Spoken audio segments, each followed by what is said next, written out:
You're listening to the Hour of the Time. I'm William Cooper.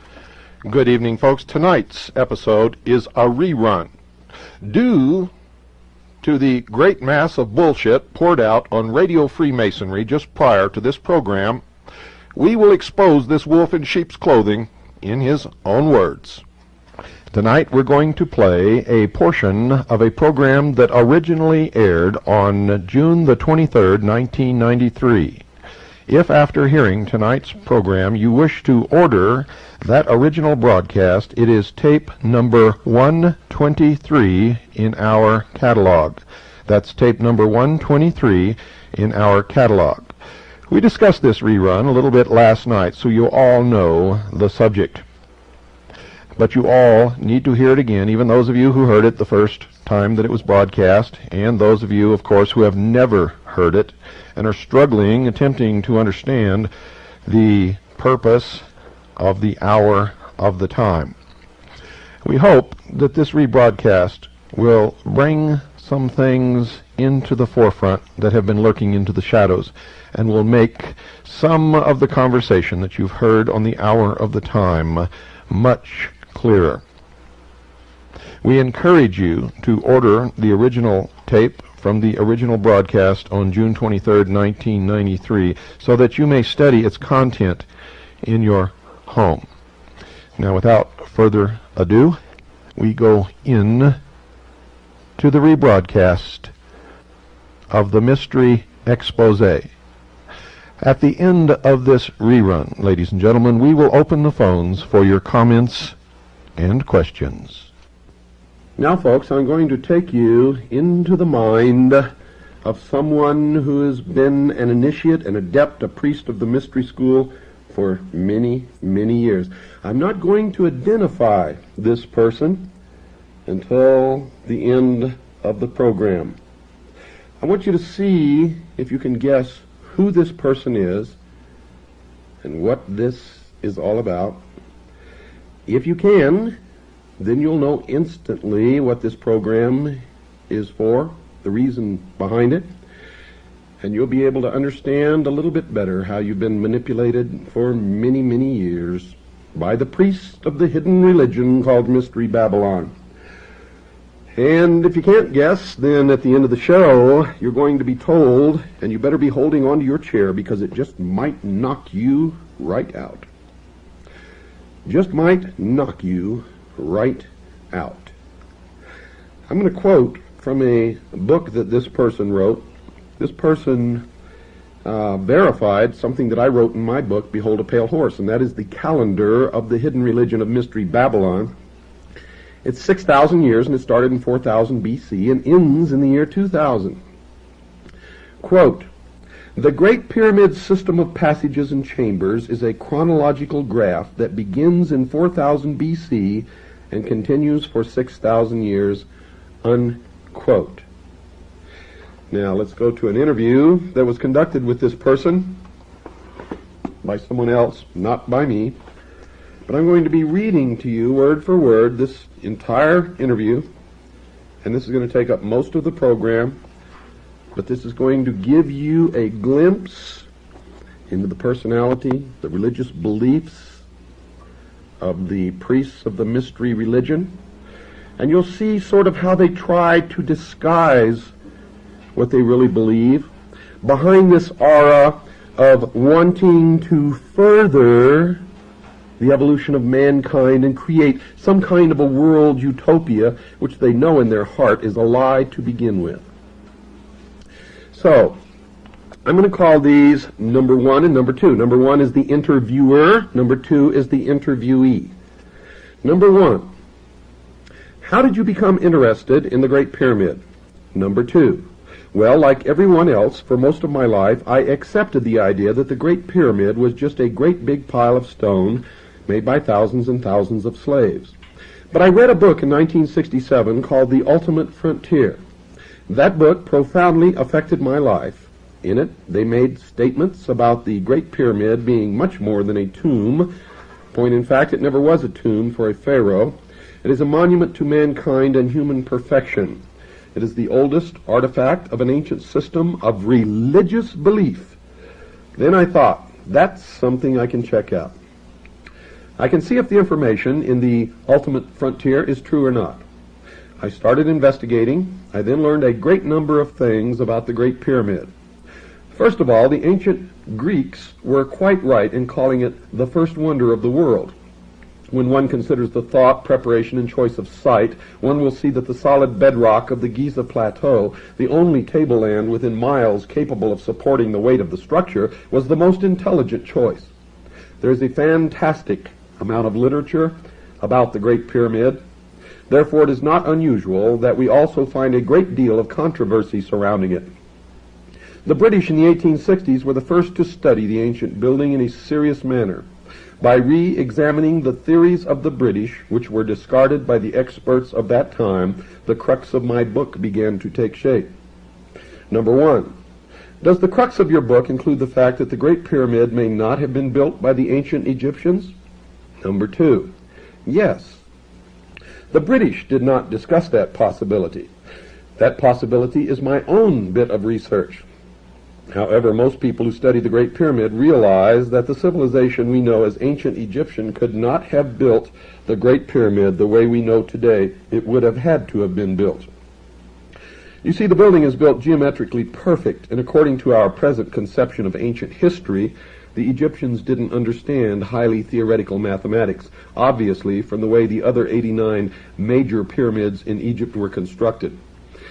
The manner in which the other pyramids were constructed was a very haphazard way of building. They are copies of the Great Pyramid.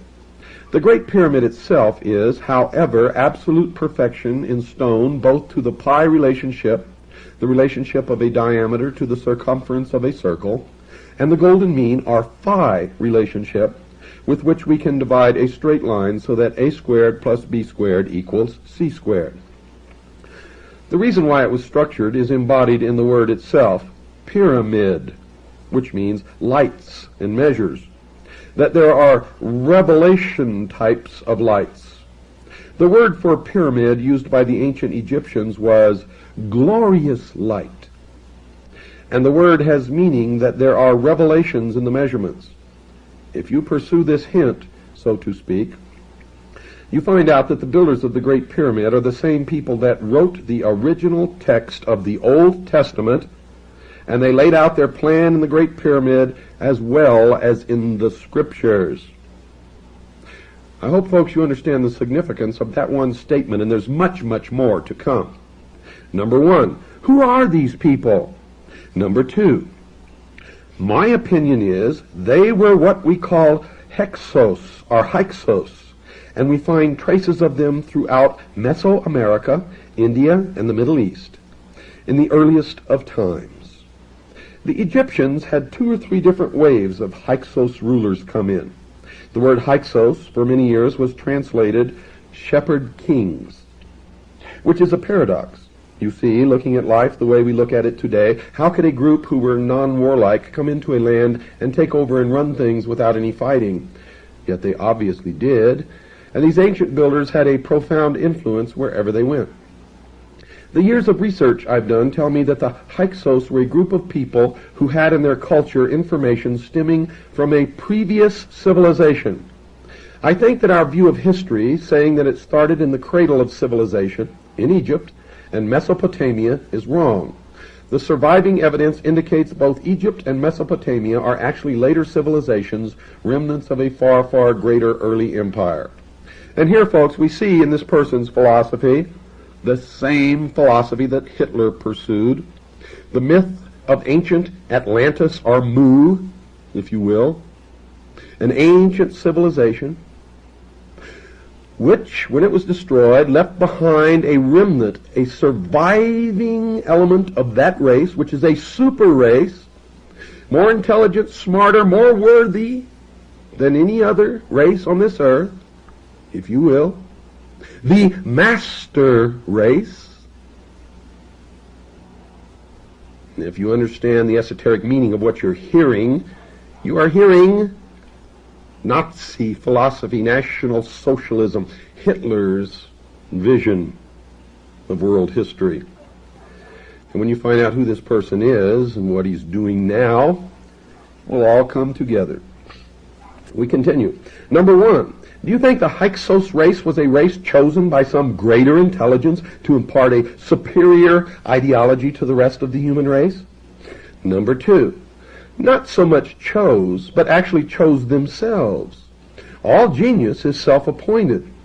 I would say these people were a remnant from a previous culture, and they had something they wanted to do, and they embodied their thinking in their work, and they influenced people by their works. Folks, that's the Luciferian philosophy. Continuing. They came into the land, and there were already humans in the Nile Valley. But they came into the land in an unobtrusive and dexterous maneuver so as not to alarm the existing culture. They came in without fighting. They took the worst land. They didn't try to impress their knowledge on the others. They just did things in a better way. Soon the people in that area were paying attention to them. Once they gained the attention of the people, it didn't take very long before they were running everything, because they did everything with better methodology, which is the way life ought to be. You ought to show by example. Number 1, what happened then? Number 2, fairly soon after arriving, they suggested to the people that as life was now so peaceful and harmonious, it would be a happy challenge to build a monument to the future of mankind. In my opinion, the Hyksos philosophy and the philosophy of many modern people is identical in that human beings can be perfect if they work toward that end, and that is the heart and soul philosophy of Mystery Babylon, the mystery schools, that man himself will become God. Wait until you find out who this is. Number 1, what happened to the ancient tribe, the Hyksos? Number 2, I think they are still in existence today and have not died out, but have gone underground many thousands of years ago. What we call Masonry. Freemasonry is an offshoot of the group that started out. The Hyksos group became what the ultimate frontier calls the Brotherhoods. These are a group of people who have knowledge about what it really means to be human. And folks, that implies that the rest of us are not, and that also is in direct line and in direct concert with the philosophy of the mystery religion of Babylon. You see, to them we are all cattle, animals who have no intelligence. Continuing, these are a group of people who have knowledge about what it really means to be human, to be a human becoming, to grow toward human perfection. It's a philosophical thing. These people still exist. They still band together in groups here and there, and they show by doing. Again, their lifestyle shows that they really have a handle on what life is all about. They don't try to impress others with numbers or with what they know. They just live doing something they want to accomplish while they are here. We know in Egypt these people formed secret societies, and that Pharaoh Akhenaten came up, quote, under the rose, unquote, out of one of these secret societies, and took over the land of Egypt in a manner that forbids disclosure at a time in which the superficial popular theology left a want unsatisfied, which religion in a wider sense alone could supply. And there he has admitted that he knows the esoteric teachings of the mystery schools, their origin and their purpose. And if you've been listening from the beginning, now you know that this person is a priest of the mystery religion himself. Continuing, we know Alexander the Great wanted to get the knowledge of one of these ancient secret societies because he writes about it a great deal.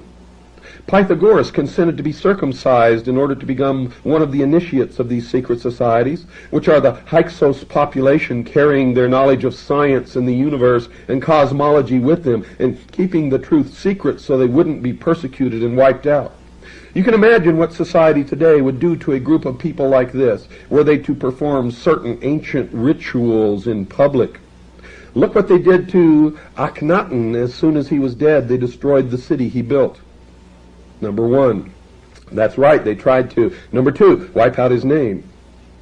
Number one, yes, because he taught there was only one God. Number two, the human tendency in the mass populace. Number one, when you use the term mass populace, are you referring to a group of people who have become undeveloped on account of a too pleasant or a too severe climate, or even from physiological or psychological causes?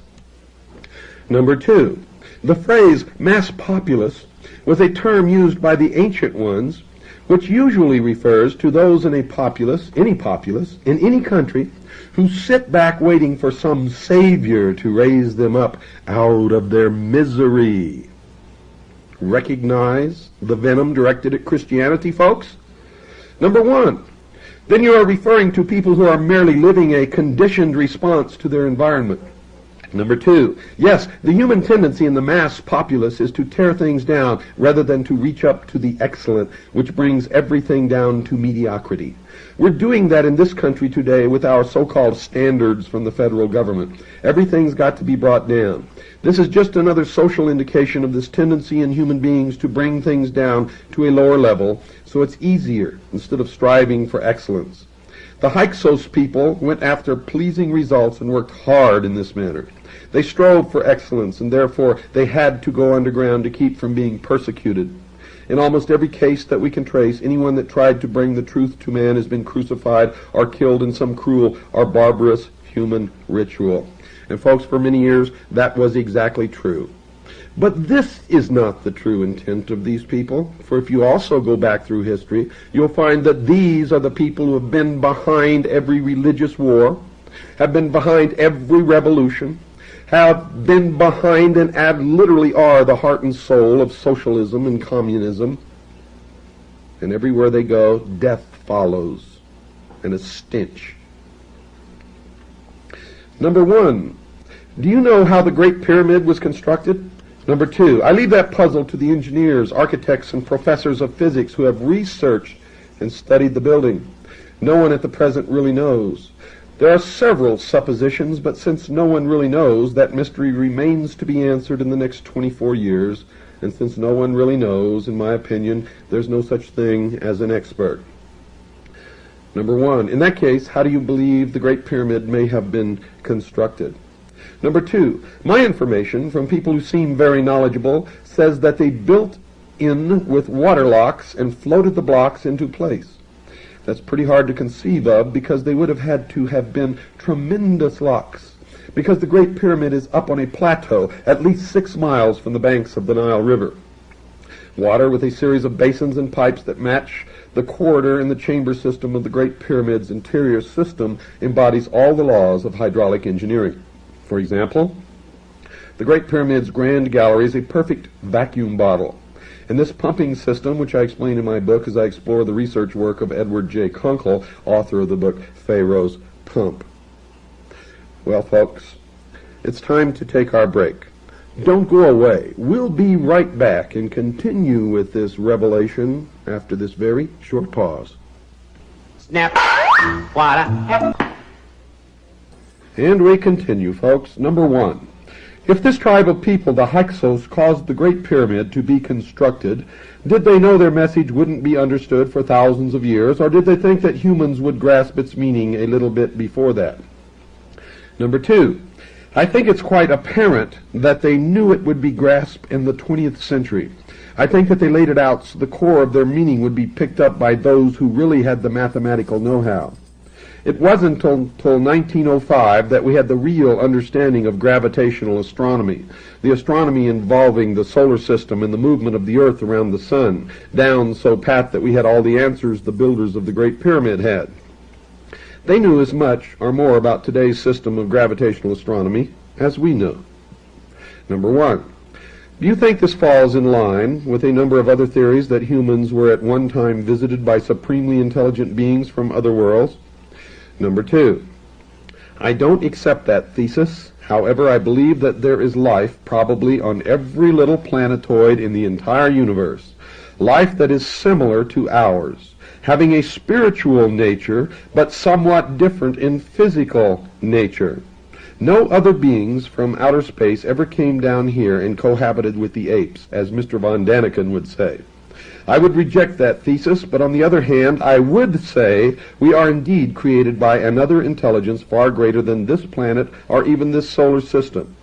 You know, it's a funny thing. I was once an atheist. I went through most of my college days as an atheist. I went through most of my college days as an anthropologist and didn't believe in a creative theory at all. But after studying for many years, I was forced to accept the fact that I obviously had been created, because it just didn't happen by chance. There's no way, I would say, that this theory that something in outer space came down and interfered is quite accurate in that respect.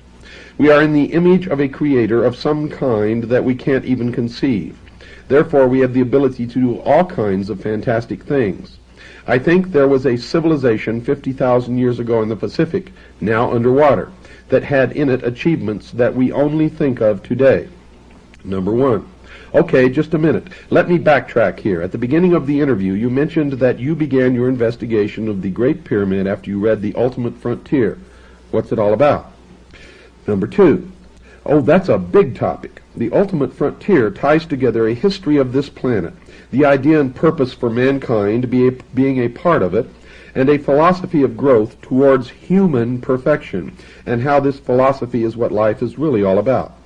The truth of this was lost when the great civilization on the Pacific continent of Mu was destroyed by a sudden cataclysmic change on the crust of the earth 50,000 years ago. There are a group of individuals who call themselves the Brotherhoods, unobtrusively working to uplift mankind back to this ancient wisdom belief, and the Great Pyramid is indeed a monument to this particular brotherhood. Number one, perhaps the truth is never lost. Perhaps as we evolve towards a true understanding of essentials, we suddenly find ourselves faced with a question where we discover that we have really understood nothing at all, and consequently have to begin learning all over again on a new and higher level. Perhaps the memory of the destruction of Mu and other catastrophic events is contained in the collective unconsciousness of man. Perhaps some humans, direct genetic descendants of the survivors of these cataclysmic events, carry in their bloodline a genetic mutation. Let me read that portion again, folks. Perhaps some humans, direct genetic descendants of the survivors of these cataclysmic events, carry in their bloodline a genetic mutation. Perhaps this genetic mutation was deeply imprinted into the central nervous system of some of our forebears who actually experienced and survived a sudden slippage in the Earth's tectonic plates or a supernova explosion. Such a genetic mutation passed in genetic structures, or didnt, from generation to generation may explain why some of us today are more acutely sensitive to subtle earth tremors than our neighbors. In any case, this book, The Ultimate Frontier, started your mental processes working along these lines. Number two, they were already working along this line, just like many people's are without knowing about it. I had started into investigation of phenomena and mysticism on my own because my religious convictions couldn't answer my questions. Going to different churches and checking them out, I found didn't answer my questions as to why I am. I've always wanted to know why. The human physiology is a remarkable thing. Why should it be? Why should we be different than the animals? Why should we have these philosophies when no other animals has philosophy? I studied many of the standard religions, but they couldn't answer my question to my satisfaction. I didn't like the idea of blind faith. I didn't like the idea of blind faith. To me, blind faith is irresponsible and unreasonable. Then I got into science and became an atheist. I was working on a master's degree in anthropology and found that, just like the churches, the information from the scientific side fell short. They can't answer all the questions. In fact, the more we learn, the more anomalies we have, and we realize how little we know.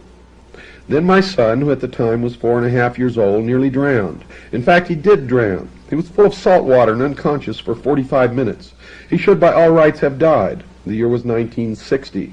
I was eating at a restaurant on the beach when I saw him floating face down in the water. I ran across the beach, jumped into the water, handed him to my brother, who handed him to a strange old man who appeared to be a derelict. When this old man pumped out the water, I was in shock. One of my son for the next 45 minutes. He refused to give my son to the ambulance crew and the doctor who arrived and pronounced him dead. The old man looked into my eyes and said, "This boy isn't dead. I'm going to bring him back." I told the doctor, let him keep trying, and the old man kept working. 45 minutes is a long period of time to remain unconscious without breathing. However, my son not only recovered without brain damage from that episode, but he told us in the hospital exactly all of the events that took place. From me running out of that restaurant, jumping across the breakwater, diving into the water, and getting him, handing him up to my brother. He recalled all of this as if he had been watching it as a spectator, and yet he was unconscious. I mean, he wasn't Gene Dixon or anything. That personal experience was positive proof in my mind that the human mind is a lot greater than that body. Number one, did it reinforce a previous belief, or did it really serve to allow you to see for the first time that there are other realities? Number two, it made me relook at some of my own experiences. It made me stop and think about a lot of things. For instance, the first thing it made me think of is when I was studying anthropology. I was studying the theory of evolution, chance evolution, chemistry just providing a scenario for itself to keep procreating and surviving and improving and so on.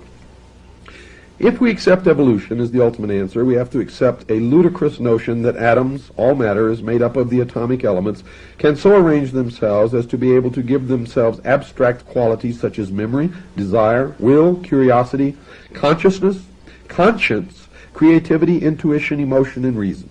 How can you get that chemically? You can't. It has to be something else that is endowed, and man is the only one that has it. A goat doesn't see the stars or know what's over the mountain or know anything about life and death. You see, but we do.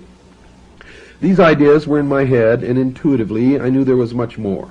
But when that happened to my son, I realized that I, too, am a discrete bundle of mental energy. Only I didn't have that phraseology for it. I didn't know about what life was all about as I feel I do now. Number one, were you able to determine the capability of the human being to deal with all these diverse areas of knowledge? Number two, certainly I am doing it, and I'm nothing extraordinary. I am dealing with all of these areas of knowledge in a relaxed and causal and fun way. And I feel that I am growing. I am not impatient about my growth because I know that someday, if I continue to try to improve myself, if I continue to use those qualities of mind that I have, then I will become as perfect as humanly possible. Now, according to our basic beliefs in this country, human beings are created in the image of their Creator. To me, that means we have the same qualities of mind. We're certainly not the physical image, but the mental image. We have will, memory, desire, curiosity, consciousness, creativity, conscience. I've gone through those before. Intuition, emotion, reason. Those 10 qualities of mind are the same qualities as the Creator has. Perhaps we can never become absolute perfection as the Creator. Whatever it is must have been. I cannot conceive of the creative force, not enough to verbalize it and make sense to everyone, but I think we can obtain relative perfection and become one with the Creator by improving ourselves based upon what we have to work with. There's no limit to human abilities, to what humans can do. We limit ourselves by our own conditioning. Number one, do you think that most people are really trying to find out about all these things? Number two, many humans are. I would say there are millions of people who have an inner urging towards something better, especially in this day and age, because now there are more of them here. Out of the great majority, roughly 220 million people today in the United States, only about 2 or 3 million are really interested in what makes them tick. What is involved in life, the purpose of it all, and in really growing and building on their character. The other 200 and something million are merely living a conditioned response from their environment, and they don't think about it at all. Look, here we are in the city of Atlanta, a huge city. Look at the people walking back and forth. They're positive in many ways, and yet they never really give it a thought as to why they are, why they're capable of building these tremendous buildings and driving those tremendous vehicles they drive.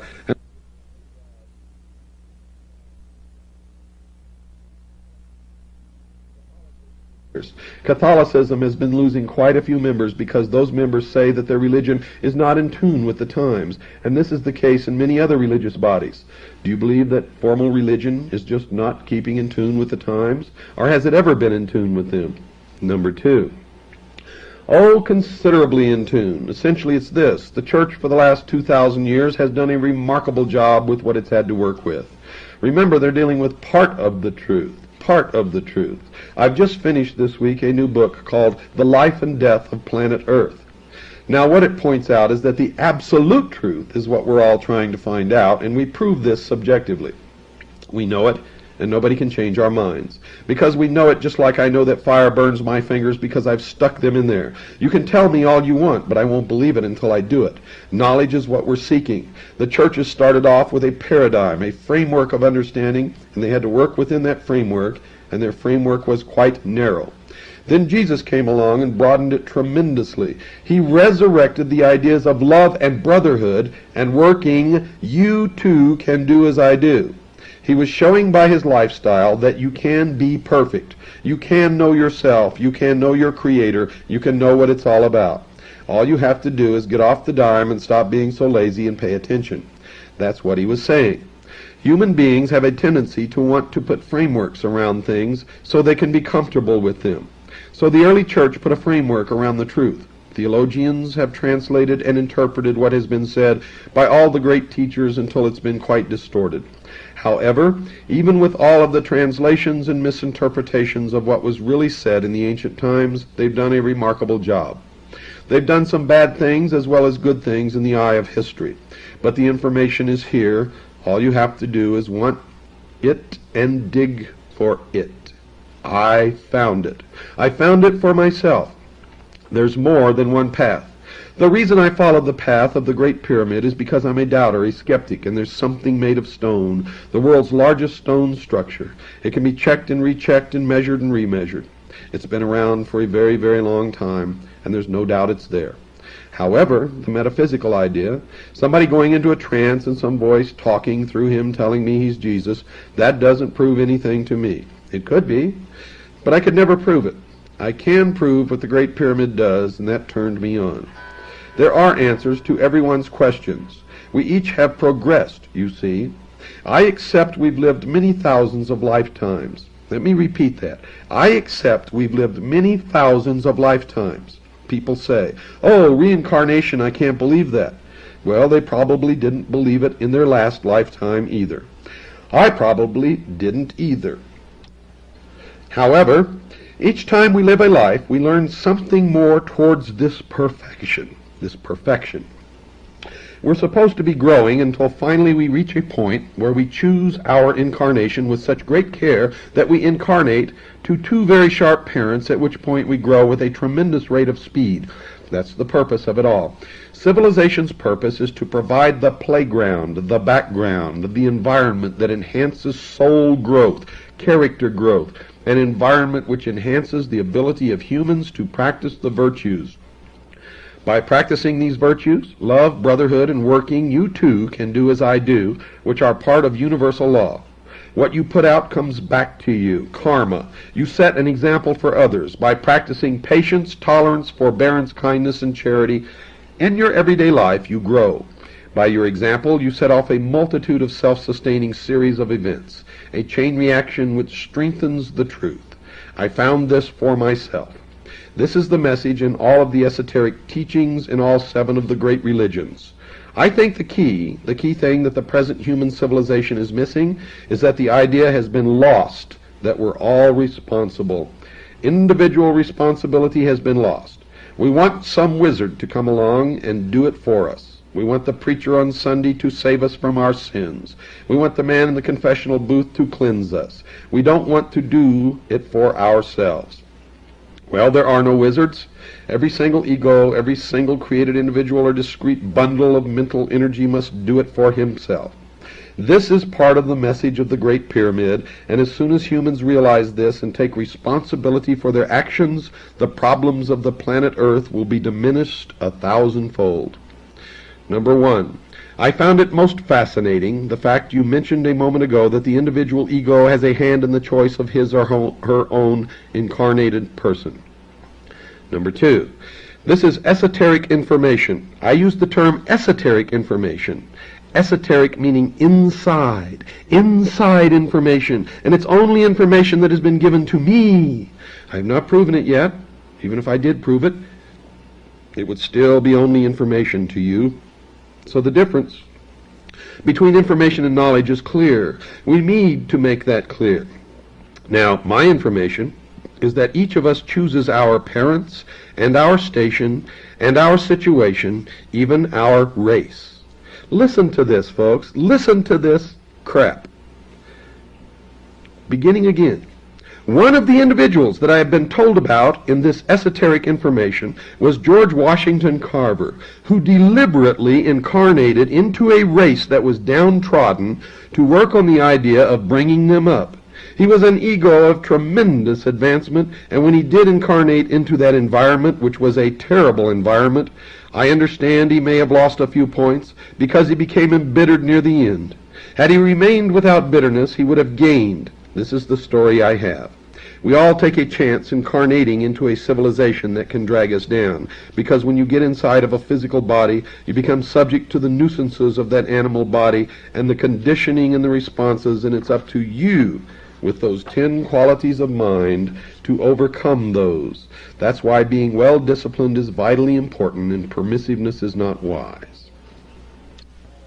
Well, folks, there's no way I'm going to be able to read to you all of this interview because it's just too long. So I'm going to pick out some pertinent points. This is number 2 talking, and this is an excerpt from a paragraph. However, don't permit it. Don't say laziness is good for everybody because you won't get uptight if you're lazy. We have so many errors on the idea of human potential and what to do with it. I believe in being well disciplined but not cruelly. I believe in responsibility in the organization I belong to. The Stell Group. The Stell Group. The group in which Lars Hansen was reared. Now I want to quote to you from a book called The New World Order by A. Ralph Epperson, which you can order from Publius Press in Tucson, Arizona. On page 67 in The New World Order, Mr. A. Ralph Epperson has a direct quote from Eklal Kushana. He was the leader of the Stell Group. Mr. Tex Mars also has the same quote in 1 or 2 of his books. But I'm taking this from The New World Order by A. Ralph Epperson. Quote, Lucifer is the head of a secret brotherhood of spirits. The brotherhood is named after Lucifer because the great angel Lucifer has been responsible for the abolishment of Eden in order that men could begin on the road to a spiritual advancement, unquote. That is the teachings of the leader of the Stell Group, the group that this man belongs to. So, folks, pay attention. This again is number 2 speaking. This is a part of the message, a band of men at the dawning of the age of Taurus, a more civilized age embodied in the Great Pyramid's mathematical code, to transmit to a generation of humans living in the age of Aquarius, something they felt was vitally important.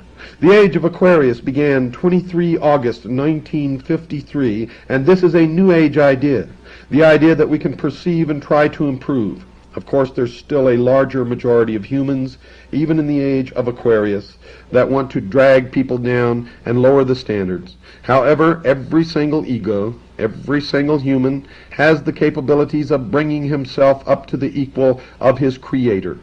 It's just a matter of effort and patience and practicing the virtues.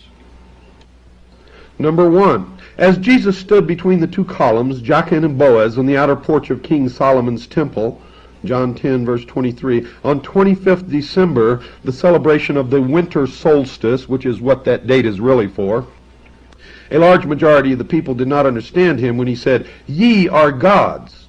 John 10, verse 34. Some people in the crowd took up stones to kill him as a money changer in the temple cocked his head away from his table to see what some in the crowd were yelling about. He heard Jesus say, "Is it not written in your law, I said ye are gods," as he saw a lawgiver of the temple sit bolt upright to listen to this man speaking to the crowd. The money changer wondered why such an important lawgiver of the temple sat up to listen, as rigid as a rod of iron, remembering the law and his responsibility, as the lawgiver remembered Psalm 82, verse 6. He remembered a song of Asaph, in which God said, "Ye are gods." The man speaking to the crowd said, "The Father is in me, and I in him." And what he meant could not have been other than what he said. As the crowd screamed blasphemy and moved forward to kill Jesus, he simply disappeared. So when you say humans have the capability to bring themselves up to the equal of their Creator, it would seem to me that this New Age idea is in reality a very, very ancient idea. However, you did say that this was part of the message of the Great Pyramid. But what about these ancient brotherhoods, these people who are responsible for all this secret type of teaching, which seems to be such a mystical notion? Are they still around today? Number 2, I think so, very much. In fact, I could say, I know it. You could say it's information now. The brothers are those individuals who have obtained a degree of advancement over other humans. This also is number 2. If you meet a brother and you get him alone and you say, I've noticed about you certain things and I want to ask if you are familiar with the Rosicrucians or the Masons or the Stell Group or the book, The Ultimate Frontier, or some of these metaphysical philosophies, you, when you ask, are allowing him to interfere in your environment. This is the teacher appearing when the student is ready. But unless you ask, the brothers won't help. And here's the crux, folks. Number 2. Yes, the 5th level of intelligence is responsible for the direct work with the planet, and they can make mistakes. The story of Lucifer and Jehovah is a tale of the mistake made by the angelic intelligence. The argument between the angelic forces on the 5th level of existence is that Jehovah, according to my philosophy, believed that humans could advance with a perfect environment, so at first humans were given the Edenic state. All they had to do was eat bananas, sleep, chase the girls, make love, swim, sun, and sleep. But they didn't grow in that Edenic state. They were lazy. All they wanted to do was eat, drink, make love, and sleep some more. They didn't want to grow. So Lucifer said, we should help mankind grow. And you know the rules. We can't go down and do it for them, so we'll give them problems to overcome. And zap, like the thunderbolt of Zeus, Eden was gone, and we now have winters in Chicago, and man has to overcome. Now, folks, I don't care if this man worships Lucifer. I don't care if he believes what he believes or belongs to the mystery schools. You all know me. I believe in the Constitution and that we all have a right. But when he deceives and manipulates all of us, and when on June 8th, 1993, on Radio Free America, he said to the world that I am a CIA disinformation agent, then it's time that you knew who this man really is. I want you to track down and read these books that he wrote. The Great Pyramid, Man's Monument to Man, New York, Pinnacle Books, 1975. The Life and Death of Planet Earth, New York, Pinnacle Books, 1977. Psychic Surgery, 1973, reprint edition, Chicago, Pocket Books, 1975. The entire text of the interview you heard tonight can be found in a book called 5-5-2000, Ice, the Ultimate Disaster, by Richard W. Noone, spelled Noone, and he was the interviewer number 1. Folks, research the history of Willis Carto. Research the history of the Liberty Lobby. And specifically, Radio Free America. Tom Valentine has been a member of the Stell Group for most of his life. He has also been closely connected to the Communist Party by his own admission. Wake up! The members, the high priests of the mystery schools, are enacting ordo ab chaos. Create enough chaos, and then they can step up and take control and establish order, the New World Order. Now you know why on Radio Free America Tom Valentine gets so angry when someone questions Freemasonry. Now you know why he covers for the secret societies and for Freemasonry. And now you know why he's attacked me, because I am the enemy of Mystery Babylon. And there you have it, folks. And yes, there you do have it, ladies and gentlemen. I want to read to you a letter that I received today, talk about synchronicity, from my good friend in Tucson, Arizona, A. Ralph Epperson. He says, and I quote, "You might enjoy letting your listeners know about a quote I just found in a book entitled Legenda of the Ancient and Accepted Scottish Rite of Freemasonry for the Southern Jurisdiction of the United States, written by Albert Pike. This book was written by Mr. Pike in 1888, 3 years before he died, and was published by the 33rd Degree Council when they were in Charleston, South Carolina. This quote should settle the question once and for all as to who the God is that the Masons worship in their lodges. Here in Tucson, one of their lodges is called a cathedral, and another is called a temple, 2 words describing places of worship. This quote will prove concretely that the God they worship is not the God of the Bible. I have been looking for this book by Pike for many years, and presumed that it was out of print because I couldn't locate a copy.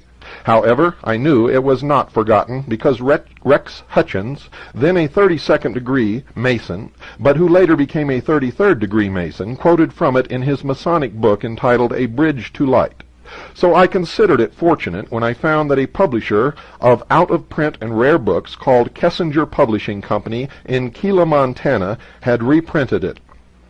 It is their claim that Legenda is a series of monographs intended to supplement the ritualistic instruction of the book written by Mr. Pike called Morals and Dogma. As you know, the first 10 words of the Bible are found in Genesis chapter 1, verse 1, and are, quote, "In the beginning God created the heaven and the earth," unquote. That means that in the time before there was something, there had to be nothing. So God created something out of nothing when he created the universe, or there would not have been a need for a beginning. But Mr. Pike does not agree. This is what he says on page 109 of Legenda in his explanation of the 28th degree. Quote, "Nothing is produced from nothing, because existence can no more cease to be than nothing can cease not to be. To say that the world came forth from nothing is to propose a monstrous absurdity. Everything that is proceeds from that which was, and consequently nothing of that which is can ever not be." The letter I in the word is was capitalized by Mr. Pike. It is customary to capitalize the first letter in the name of a deity or a noun that refers to a deity. Does this mean that he is making a deity out of matter? Well, folks, Lucifer is the god of the material world. So Mr. Pike says that those of us who believe in a God who created the universe out of nothing believe in a monstrous absurdity. The Christians and the Jews who believe in the God of the Old and New Testaments believe in a monstrous absurdity when they profess that their God created the universe out of nothing.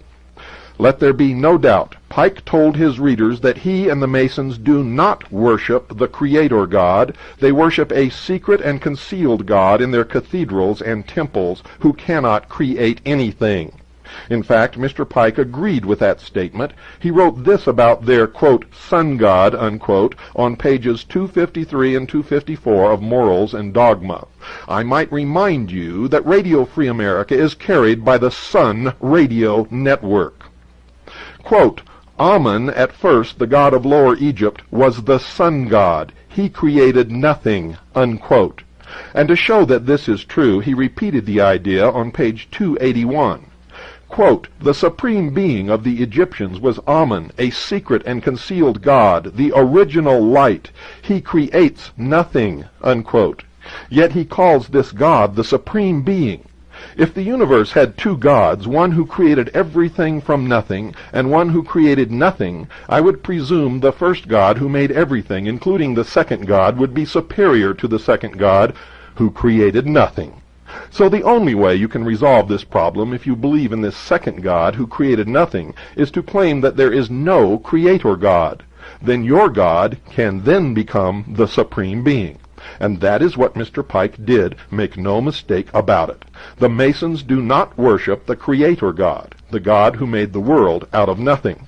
And that is why they have chosen to call their God the great architect of the universe. And that is why the Brotherhood in the ancient times was called the Builders, and today are called Freemasons, or Freemasons in the French. It is known that architects do not draw plans to create a structure out of nothing. They design structures that must be built from existing materials, or, if you will, out of materials that must be changed from one form to another before they can be integrated into a structure. The Masons worship some other being, one that they know can create nothing, and that includes the Stell group. That includes the ancient order of the Rosencross, the Knights Templars, the sovereign and military order of the Knights of Malta, and all of the rest of these skunks. The number one Mason of all time has said it, ladies and gentlemen, in his own writings. I have never claimed that Tom Valentine was a Freemason. I have only claimed what you have heard in this broadcast tonight, and I am sick of his stinking lies, and I am sick and tired of you stupid sheeple out there who cannot study or listen or repeat exactly what you hear, but have to make up some strange tale in order to cover your pathetic ignorance. Ladies and gentlemen, I do not attack people, I reveal them. I wish nobody ill will. I don't care what altar anyone worships upon. You are listening to a true constitutionalist who believes 100% in our right to practice the religion of our choice. I would fight for any one of you if that right were threatened to be taken away.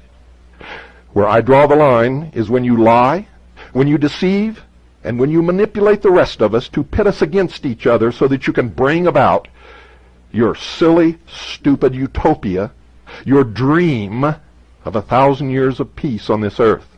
You will never do it because you are mankind just like me and everyone else who you claim are nothing but cattle. And because you are man just like me and everyone else, you suffer for the same inherent failings that I and everybody else who lives upon this earth suffers from. You have the same temptations and the same greed, and you fight every day against these things. And to say that you are the only truly mature minds in this world, and that you are going to control the rest of us because we do not have the capability or the power to think for ourselves, is not only ludicrous, but is what eventually will bring you to your knees as we round you up and throw you in the jails and the prisons where you belong, and stop your wrecking of all the good that man has built upon the face of this earth. Don't pervert my words, because I'm the only one you'll ever hear on the radio who uses fact, who uses the own words of the people that I talk about, and I have no ulterior motive of trying to hurt anyone.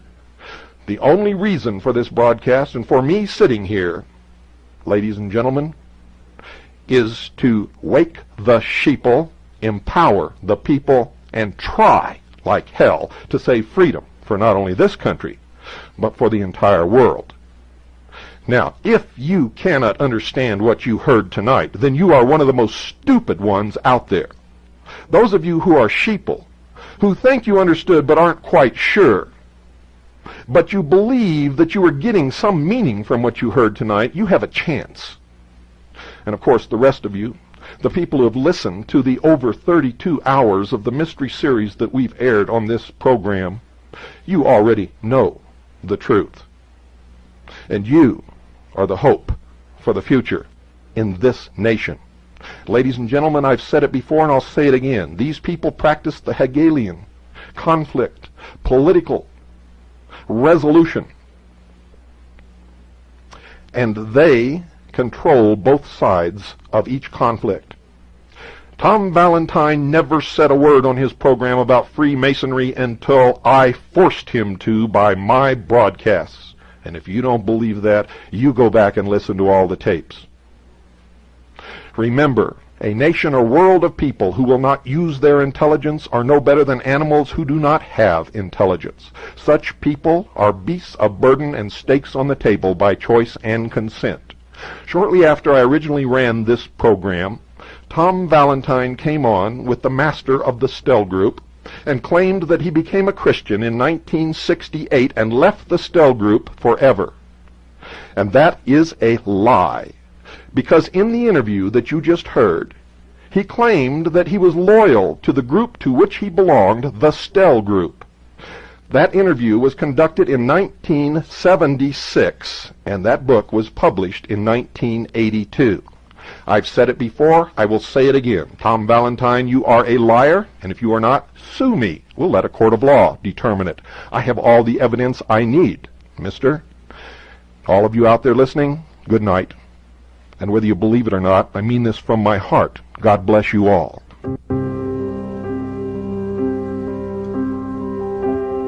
Program, but this is going to give you a glimpse into the personality, the religious beliefs of the priests of the mystery religion, and you'll see sort of how they try to disguise what they really believe behind this aura of wanting to further the evolution of mankind and create some kind of a world utopia, which they know in their heart is a lie to begin with. So, I'm going to call these number 1 and number 2. Number 1 is the interviewer. Number 2 is the interviewee. Number 1, how did you become interested in the Great Pyramid? Number 2, well, like everyone else, for most of my life, I accepted the idea that the Great Pyramid was just a great big pile of stone made by thousands and thousands of slaves. But I read a book in 1967 called The Ultimate Frontier. That book profoundly affected my life. In it, they made statements about the Great Pyramid being much more than a tomb. Point in fact, it never was a tomb for a pharaoh. It is a monument to mankind and human perfection. It is the oldest artifact of an ancient system of religious belief. Then I thought, that's something I can check out. I can see if the information in the Ultimate Frontier is true or not.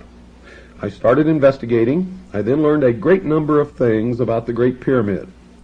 First of all, the ancient Greeks were quite right in calling it the first wonder of the world. When one considers the thought, preparation, and choice of site, one will see that the solid bedrock of the Giza Plateau, the only tableland within miles capable of supporting the weight of the structure, was the most... You're listening to the Hour of the Time. I'm William Cooper. Good evening, folks. Tonight's episode is a rerun. Due to the great mass of bullshit poured out on Radio Freemasonry just prior to this program, we will expose this wolf in sheep's clothing in his own words. Tonight we're going to play a portion of a program that originally aired on June the 23rd, 1993. If after hearing tonight's program you wish to order that original broadcast, it is tape number 123 in our catalog. That's tape number 123 in our catalog. We discussed this rerun a little bit last night, so you all know the subject. But you all need to hear it again, even those of you who heard it the first time that it was broadcast, and those of you, of course, who have never heard it and are struggling, attempting to understand the purpose of the Hour of the Time. We hope that this rebroadcast will bring some things into the forefront that have been lurking into the shadows, and will make some of the conversation that you've heard on the Hour of the Time much clearer. We encourage you to order the original tape from the original broadcast on June 23rd, 1993, so that you may study its content in your home. Now, without further ado, we go in to the rebroadcast of the Mystery Exposé. At the end of this rerun, ladies and gentlemen, we will open the phones for your comments and questions. Now, folks, I'm going to take you into the mind of someone who has been an initiate, an adept, a priest of the mystery school for many, many years. I'm not going to identify this person until the end of the program.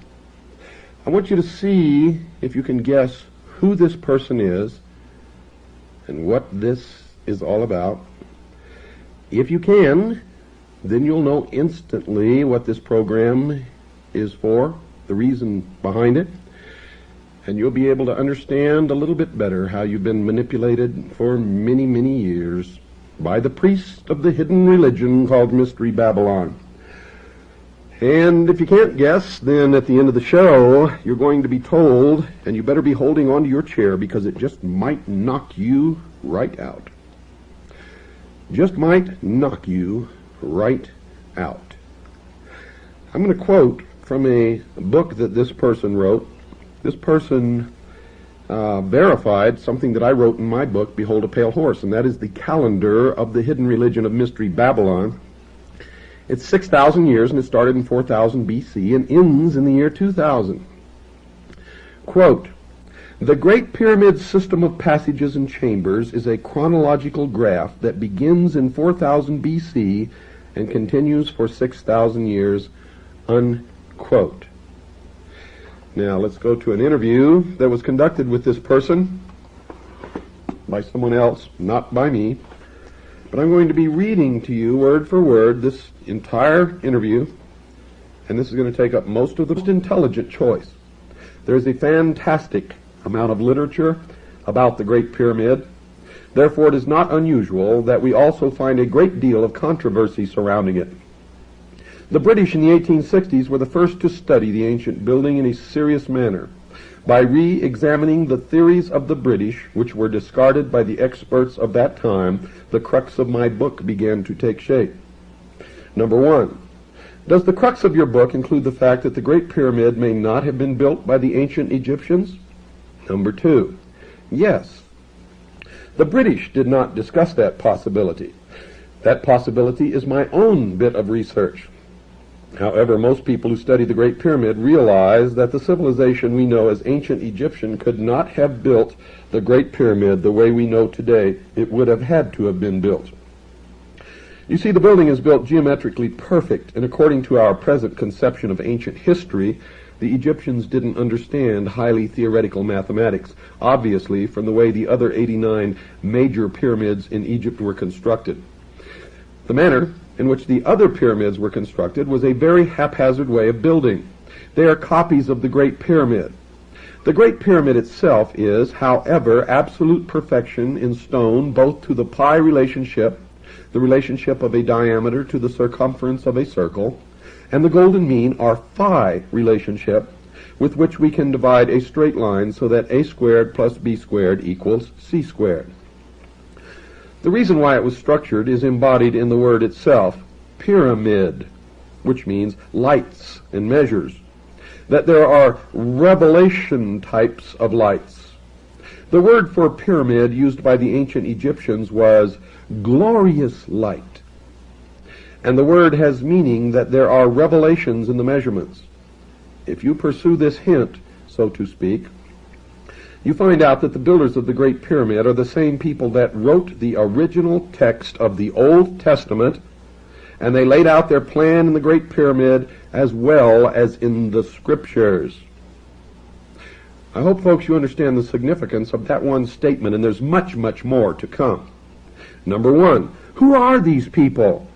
Number two, my opinion is they were what we call Hyksos, or Hyksos, and we find traces of them throughout Mesoamerica, India, and the Middle East, in the earliest of times. The Egyptians had 2 or 3 different waves of Hyksos rulers come in. The word Hyksos, for many years, was translated shepherd kings, which is a paradox. You see, looking at life the way we look at it today, how could a group who were non-warlike come into a land and take over and run things without any fighting? Yet they obviously did. And these ancient builders had a profound influence wherever they went. The years of research I've done tell me that the Hyksos were a group of people who had in their culture information stemming from a previous civilization. I think that our view of history, saying that it started in the cradle of civilization, in Egypt and Mesopotamia, is wrong.